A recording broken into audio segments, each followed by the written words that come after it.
Welcome to The Explainer. So today we're going to talk about this one spot in Tokyo. It's incredible. It's where you'll find 400 years of history, a modern legend that started with an owl, and even a global pop culture phenomenon all smashed together in one place.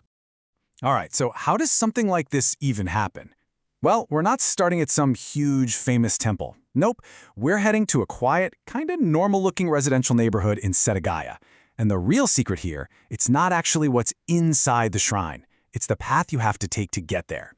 And believe me, this isn't just any path. We're talking about a perfectly straight, 250-meter-long road that just slices right through a super dense, modern neighborhood. Now, you gotta understand, in a city like Tokyo, where every single square inch of land is crazy valuable, a path this long and straight, it's pretty much unheard of. It just shouldn't exist. And get this is the truly wild part. The path itself actually takes up more space than the shrine it leads to. Yeah, you heard that right. This is the Hisatomi Inari Shrine, and that one little fact tells you everything you need to know. The journey to this place is every bit as important as the destination. So, you have to be wondering, right? How did a path like this even survive all this time? Well, it's because it's so much more than just a walkway.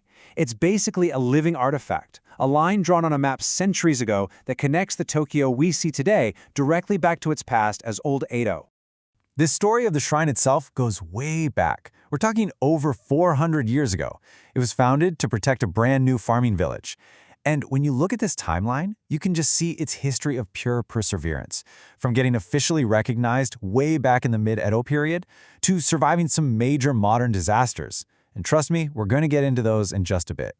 And what's so cool is that as the community changed from a farming village to a modern suburb, the gods kind of evolved with them. So the god of grain, now people pray to him for business prosperity.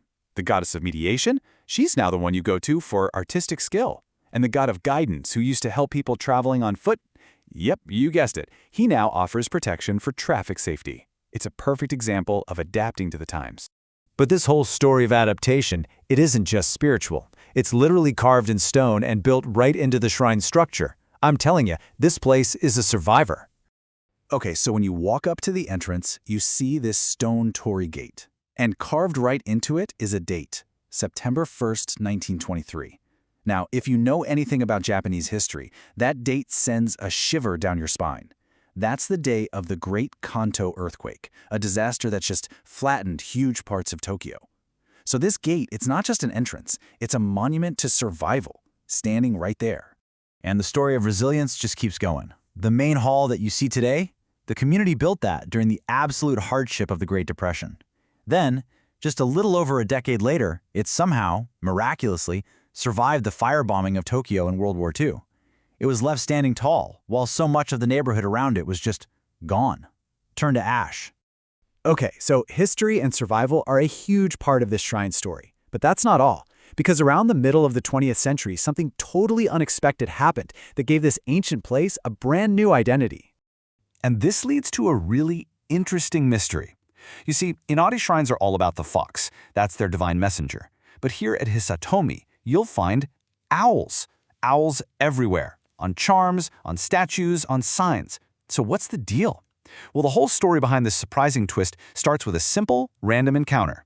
So back in the Showa era, a wild owl just decides to make its home in one of the old trees right on the shrine grounds. And as word gets around, the local people start saying that if they saw the owl or even just heard its call, good things would happen. Their wishes came true. And just like that, boom, a modern legend was born. And this new belief got supercharged thanks to some really clever Japanese wordplay. You see, the word for owl, fukuro, sounds a lot like other phrases that mean awesome things, like no hardship or luck basket.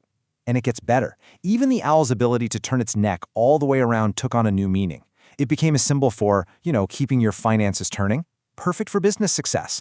So fast forward to today, and the shrine uses its most unique features, that super long path and its whole fox and owl identity, to be this amazing, vibrant center for the entire community. And they do this with two totally different festivals.